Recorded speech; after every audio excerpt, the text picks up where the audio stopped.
My aim in this conversation is to gift you with something, is to bring something through, whether you do this retreat or not, but to bring something through that offers you something, that touches you in some way, inspires you in some way, maybe even opens a door to a potential or a possibility that wasn't open before. Big call, I know, right? So I invite you to sink in and give yourself some time to receive. Put yourself in a state of being to receive this conversation into your heart, into your body, into your belly, into your higher mind, to be able to receive what's on offer, because it is an offering. Of course, it's also a way to feel if working with the dark goddess is something that's singing to you, calling to you, and if, of course, working with the dark goddess on this particular retreat is something that is calling to you and singing to you. All right, so from this receptive space, I'm feeling for our doorway in really quick. I'll share this tiny little inside scoop. This is like a little inside scoop when working with the energetics of the dark goddess. This is personal. So it's the inside personal scoop. It's an extremely humbling energy. Humbling in a way that it really strips back egoical desires, egoical false masks, like the masks that we wear. How the dark goddess shows up for so many who work with her is this piercing energy that is so incredibly liberating. So incredibly liberating. Liberating in a way that she's like, no, this isn't what's true for you. This isn't what you really crave. This isn't what you're really longing for in life. And it's so beautiful that she comes through with such clarity and such potency, where we can get, we live in this wild world of do more, get more stuff, more accomplishment, more da-da-da-da-da-da-da-da-da-da-da-da-da-da. And I'm going to explore many more with you in this conversation. One of the dark goddess's gifts is she literally comes in with her like sword of truth and just cuts away everything that we've maybe bought into, everything that has maybe been placed on top of us as an expectation. You know, that like absorbed conditioning or family patterns that we've inherited or expectations that others place upon us. And it gets confusing where we don't necessarily know is this coming from like my true, deep, authentic self? Or is this coming from some external force? This is just one, right? Just one of the gifts that we'll work with in this retreat, but also on a greater scale that the dark goddess brings is her, it's like this piercing, I like that word for her in this moment, is this piercing force of just able to strip us bare in the most glorious, liberating, freeing way. So it's like stripping us down to truth, down to what is totally true, what is so true for you. Like, this is what you truly crave in life, not this. This is what will truly bring you fulfillment, purpose, love. This is what will truly fulfill your soul's expression here, your soul's longings. That's one gift. So let me share a few more. Something else that the dark goddess brings in is this capacity to heal, to shift, to transform things that we thought were unhealable, unchangeable. Deep, old wounds, patterns, experiences that we've been carrying around for this life, past lives, generational, inherited things. There are things that we assume we will have for the rest of our lives. There just are. Maybe just take a moment, if it feels right for you, to just feel into, well, I just kind of have started to live with the fact that I'm not going to make a lot of money in this lifetime. I've just kind of accepted the fact that my relationships are always going to be challenging. I've just kind of accepted the fact that this is my lot in life, right? Anything along those lines.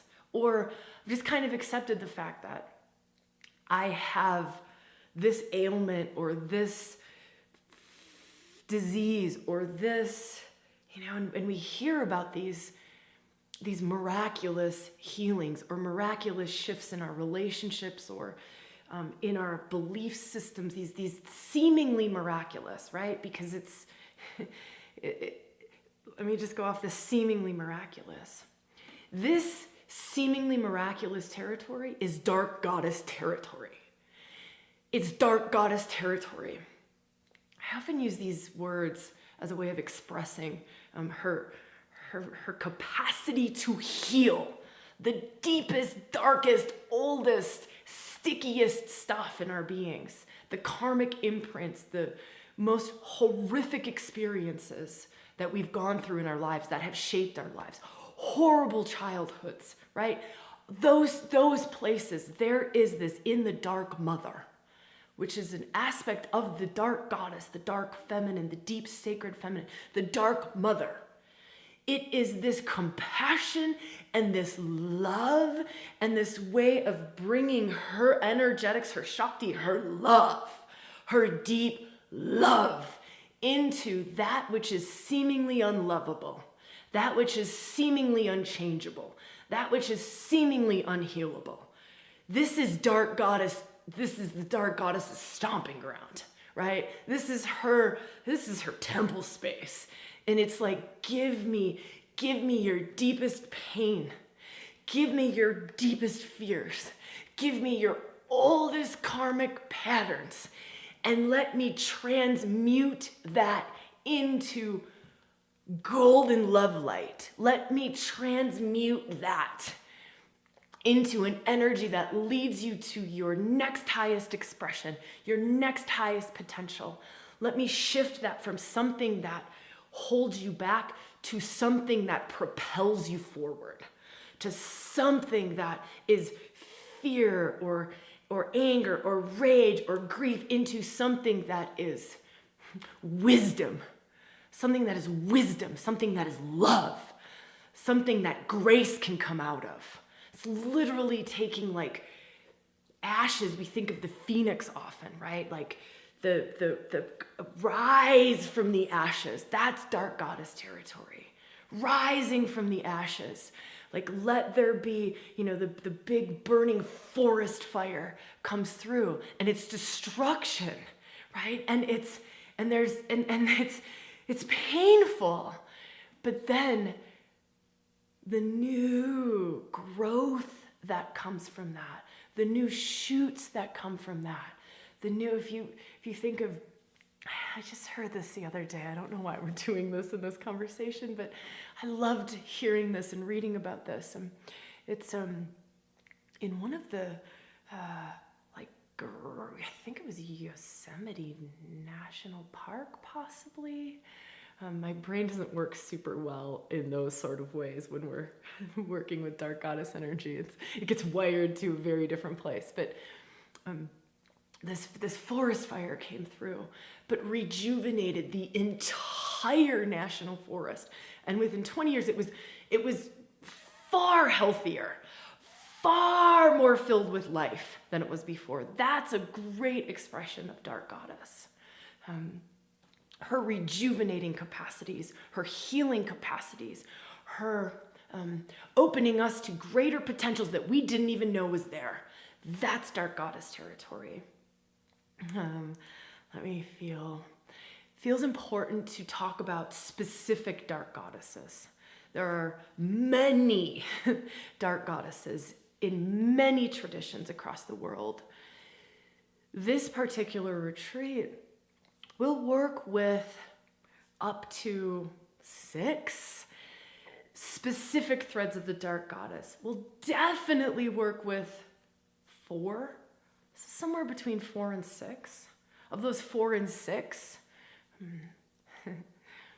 I might give you a little taste of each one in a second, so hold on a second. I know some of you might be listening to this and you know one, or you know all 6, or there's one that just like really catches you. So this little tiny part of our conversation, just feel.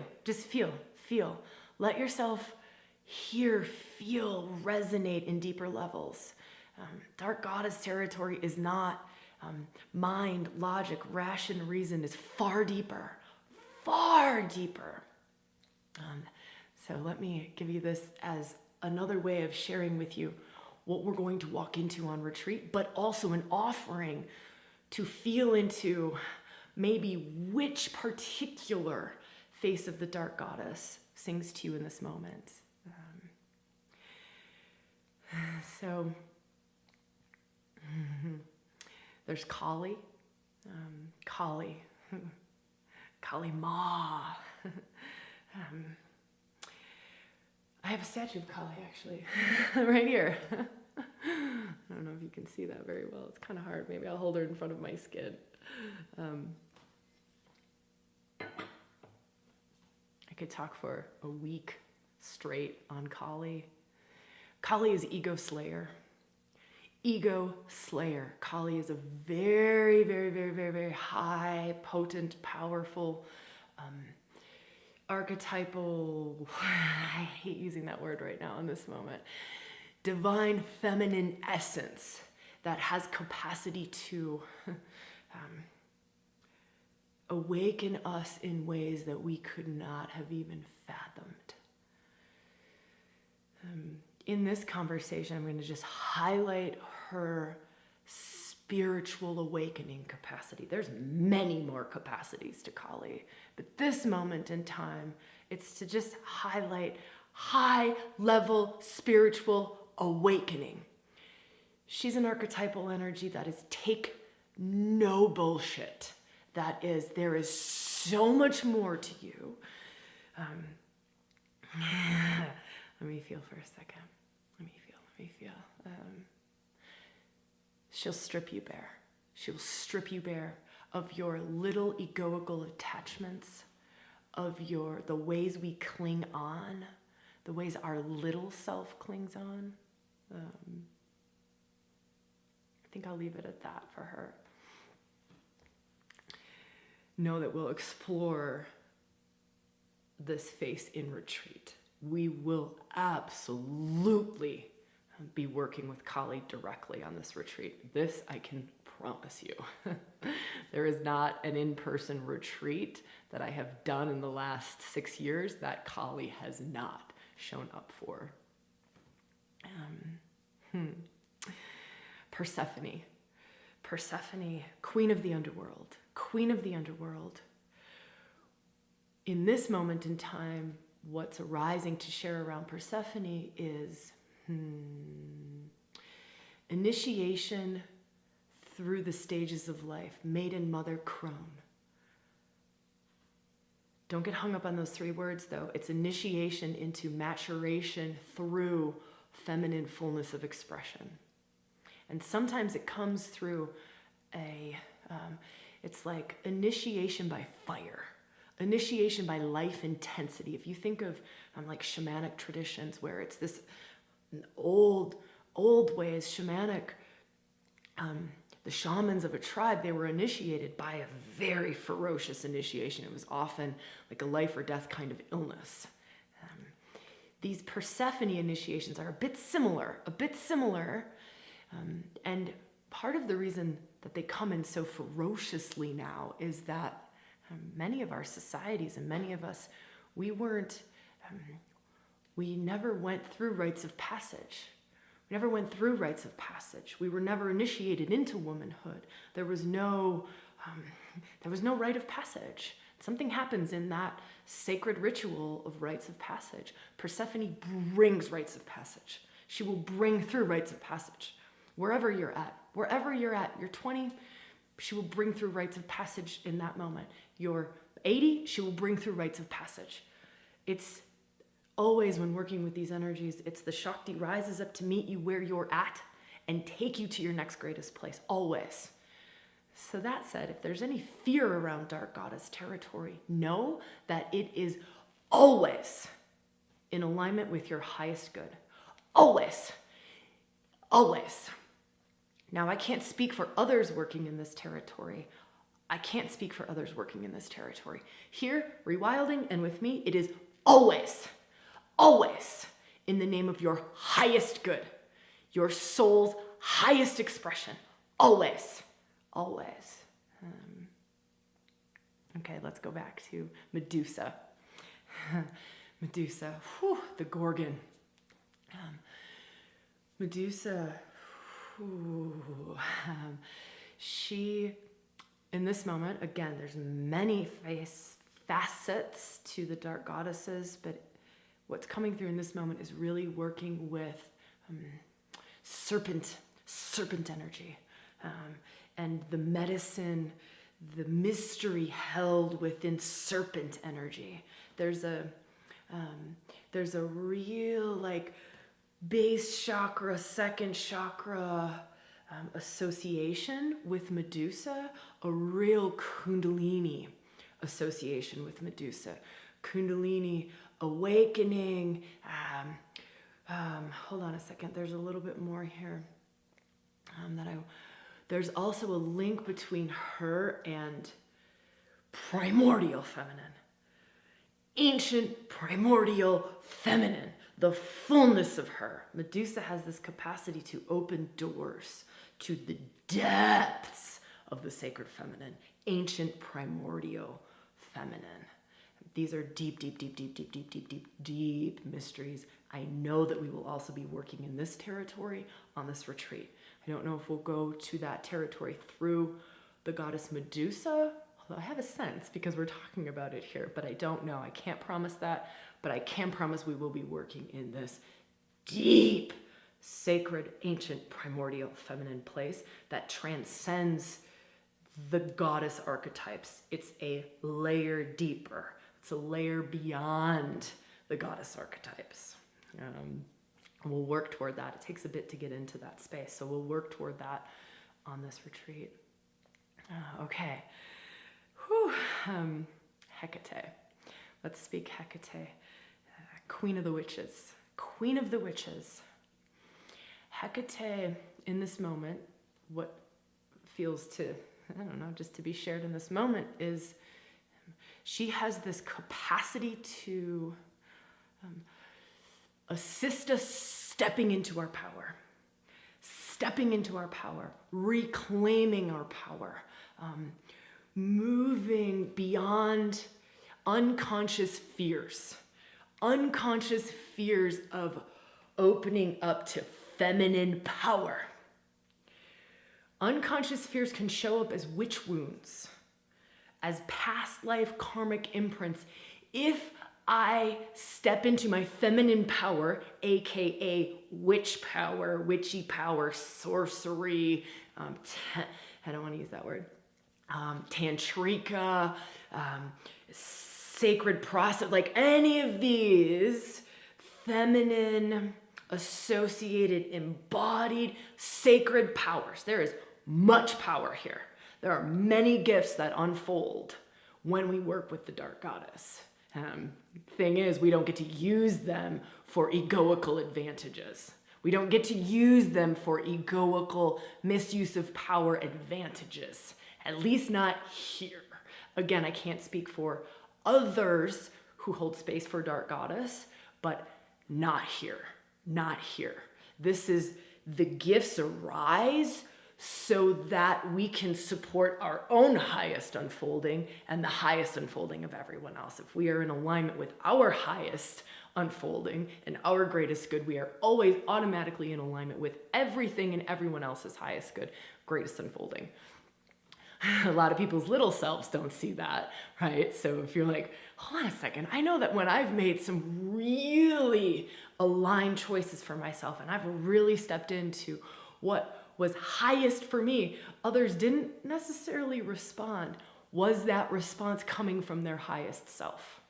Was that response coming from their highest self?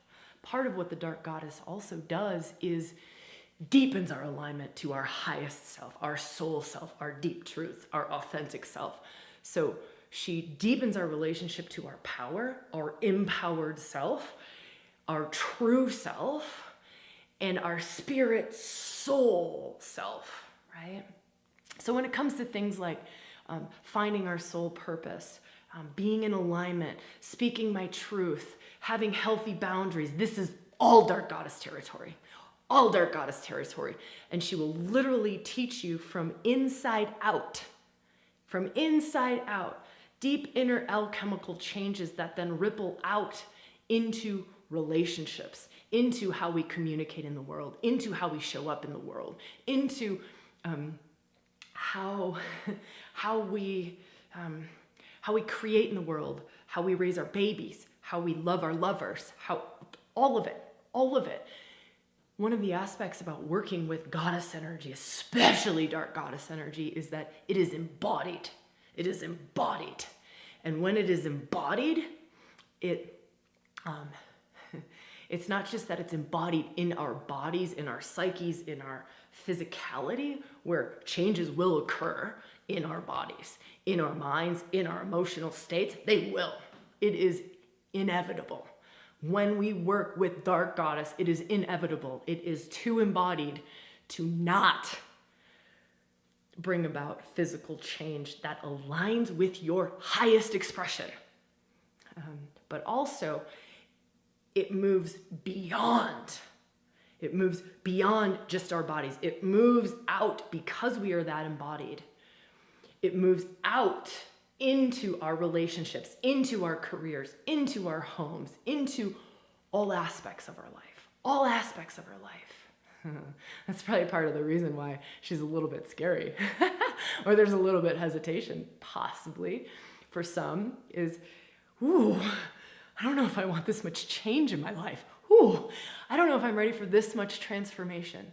So the question isn't, will this transform my life? The question is, am I ready for deep transformation that arises from my inner truth, from my soul's truth?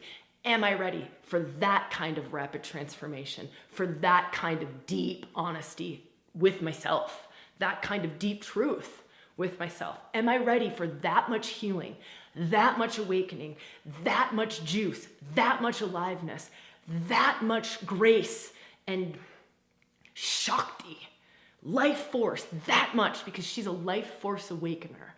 So if we go back to, I feel like we're done exploring, we'll just explore those 4 goddess energies. Know that there's more, but we'll just leave it at those. Lilith, I think we need to speak about her super quickly.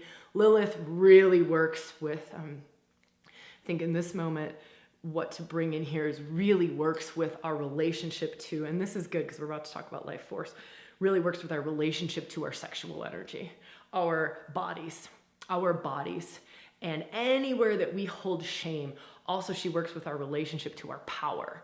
So to our feminine power. That doesn't mean woman, that means feminine. We all have feminine power. What is our relationship to that? That's an aspect of Lilith. But I love, for this moment in this conversation, I love that she's weaving in sexuality, sacred sexuality, the tantric gifts held within sexuality. Yeah. Okay. I think we'll leave it at that. We could talk about Eris as well. Maybe we'll touch on her really quickly because I said we'd talk about 6. Eris. Eris is chaos. Chaos. They all talk about her as she's goddess of chaos, discord. Like, what would her gifts be? And this is often how the dark goddess is portrayed, which is why her mysteries are so hidden. Her gifts are so hidden because it's been so taboo in so many traditions. So she had to go underground. But let me feel Eris. So Eris is sacred activist, is warrior. If we were going to talk about a dark goddess as a warrior energy, I am a warrior for truth. I will create chaos so that the truth will come out, so that the truth will prevail. I am an activist for those, I want to say those less fortunate, but even the parts of myself that are less fortunate, if that makes sense. She brings about also this capacity to stand in that warrior, to stand in one's own truth and not get swayed by social norms, not get swayed by what other people want from us, not get swayed. It's this strengthening. This, I like to call it soul stamina. Soul stamina, that's Eris. Wow, this is becoming a longer conversation than I anticipated. Let me feel. Whew. I know I was starting to talk about another gift. This is it. Let's go back to more gifts that the dark goddess brings. I know we talked about a few at the beginning. We'll talk about a few here as we wrap things up. One of the dark goddess's gifts is bringing us aliveness. There's this old, old saying that it takes so much energy to keep denied parts of self locked away. Like it takes energy to always be, I'm giving random examples here, to always be good girl or good boy or good person. It takes, or to put on the mask. It takes energy to put on the mask. Also, anything that we are denying in ourselves, like if I'm denying my wild woman, right? My wildness, or if I'm denying my sexuality, or if I'm denying how much I am longing to be artistic or creative, or how much I'm longing to have a baby. If I'm denying parts of myself or desires in myself, I am denying some of my life force. I am denying some of my aliveness. And so we have, many of us kind of walk through life feeling half alive, half awake. Many of us go through life feeling dull, bored, like another day at the 9 to 5. Oh God, gotta feed the family. Oh boy. Part of what the dark goddess does is she unleashes this enormous amount of energy that's right there. It's just that it's like jammed up. It's just that the door's been shut on it. And so she opens us to so much more of our aliveness, which also includes our potentials, our potency, our creative essences, our juice, our beauty, our radiance, our pleasure, right? Our peace, our bliss. finally, so in this, let's do another like little subcategory of this aspect of gifts that the dark goddess brings, is this this real capacity to liberate us from the shadow, from the unconscious. So I know that we've been kind of dancing around and skirting around that, and I've been sharing that in different ways at the start and just kind of now. But if we talk that language around shadow work or unconscious, and if we feel into, some of those sayings around the unconscious will move us, and we're not even aware of it. What's hidden in the unconscious, in the hidden realms, in our shadow selves, will move us, will direct our lives, and we will call it fate, right? I think this is a Jung quote, something along these lines. Until we make the unconscious conscious, we will call it fate. We will feel like it is being done to us. It's happening to us. Part of what the gift of the dark goddess is she makes the unconscious conscious. She makes the unconscious conscious. When the unconscious becomes conscious, we have choice. We are liberated from being puppeteered by the things that are sitting in our shadow. The things that are sitting in our shadow. Like the deep old fear of, I don't know, if I love this deeply, I might lose someone. And so we actually push away the very love that we want and we're desiring because the fear is running our life. The fear is running our life. That's just one example, and there's so much in this territory, but that's dark goddess territory. That is dark, and it's liberation. So let me wrap this up for us. If I were going to give us a few words on the dark goddess, I would use the words, liberation. Liberation. She will bring you freedom, a level of freedom that is barely fathomable. Awakener.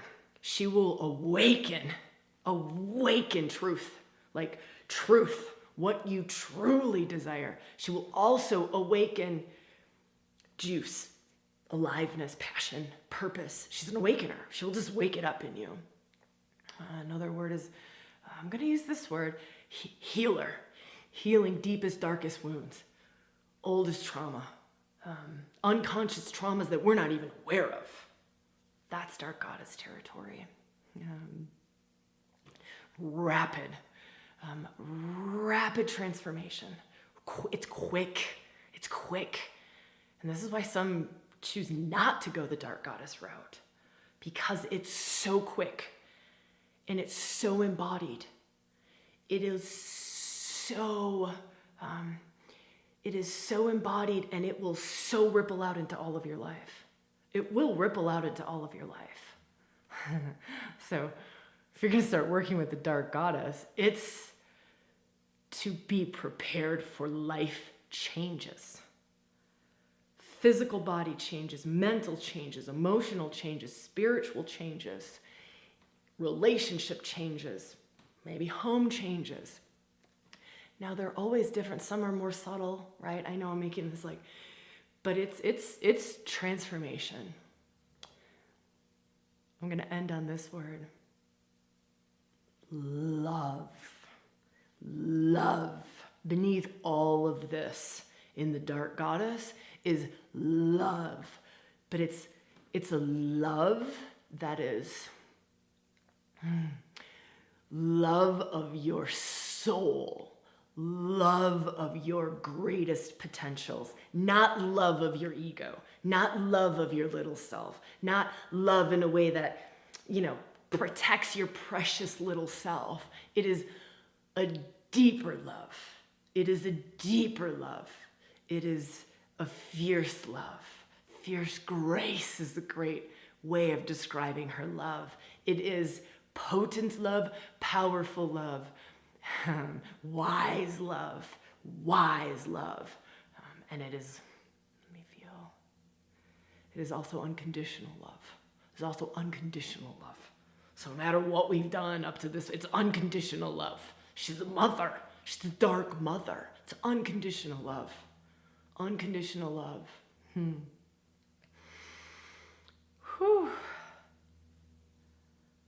that's it. I think that's it. Wholehearted invitation to join us on retreat. Wholehearted invitation to walk into the dark goddess in whatever way it feels to you. Wholehearted invitation to go, wow, this was a great conversation, Sabrina. This was a great experience. Thank you. That's beautiful. If this is it, if you're like, that dark goddess is not for me, total respect. Just an absolute honoring of what is your deepest truth. An absolute honoring of what is your deepest truth, and an invitation to not just in this moment honor your deepest truth, but to fucking follow it.